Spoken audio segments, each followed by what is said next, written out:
my father walked in this morning when I was half asleep. And he goes, Maggie, can I borrow your Mossberg? I was like, what? Why? And he says to me, he's like, well, I'm taking some of our Chinese friends shooting this morning. And I was like, okay, fine. But be careful, because it's loaded. And he goes, Maggie, why would you leave your shotgun loaded? And I said, what good is a gun if it's not loaded? And he's walking out, and I was like, by the way, there's not one in the chamber. So I was like, just don't pump it. And he, oh, Maggie! And he just walked out of the room. And I went, How old are you, Maggie? 19. 19 years old. Yeah. And what was that thing you were bragging about shooting a minute ago? I'm just kidding. I was like, I shot a .308, and I hit a water bottle at 267 yards. If I had done that, I'd be bragging about it. It was awesome. I want to learn. Jacob, have you ever shot a gun? I have. Do you have a gun? I do not. It's not legal yet. Oh, yeah. Yeah. You're our 16-year-old writer. Oh, that's right. What about you, John? Yeah, I've shot guns. John, you're from Ireland. What are the gun laws in Ireland? You can't have one. You can't have them. No. You call the police. You sit and wait and hope you've got a really, really nice criminal who'll go, okay, let's wait for the police. Wow. What if you have one? What happens to you? You get fines, you can go to jail. Farmers can have them, but it's purely for... Farmers? Yeah, to hunt. Oh.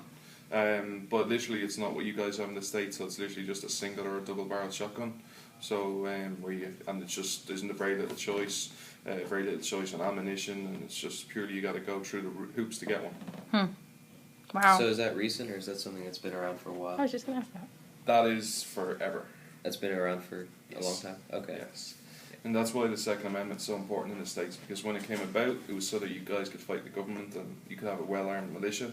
When Ireland was fighting for its independence, you had a really well-armed British army with tanks and arrows and everything, and you basically had a bunch of Irish with spades and pitchforks and little pieces of stick with fire on them. And it's not really a fair fight, so so that's why it's so important that the States keeps it.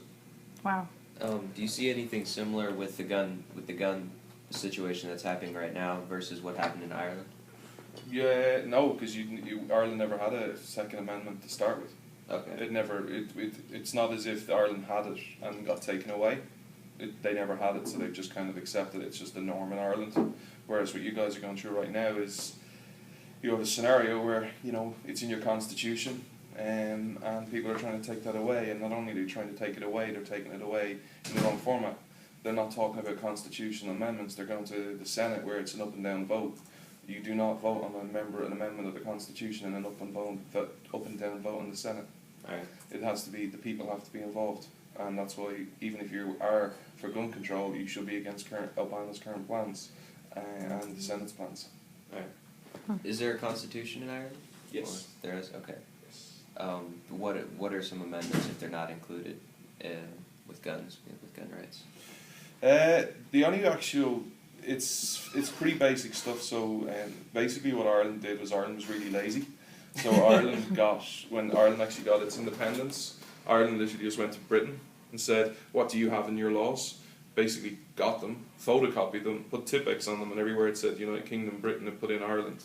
The only aspect of the Irish Constitution that you could say is better than America is it has full protection for unborn babies.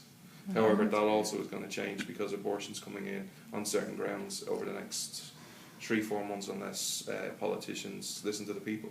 Alright. Do they run under a republic or a democracy? It's called the Republic of Ireland, but it isn't a republic in what America is. It's a democracy. Okay. You basically have it's a similar setup to the US in that you have 3 levels of government. So you have a president, you have a house, what you guys call a house, and a senate. However, all the power is in the house. It's run by Taoiseach, what you call a prime minister, and his cabinet, and basically they pass everything that they want.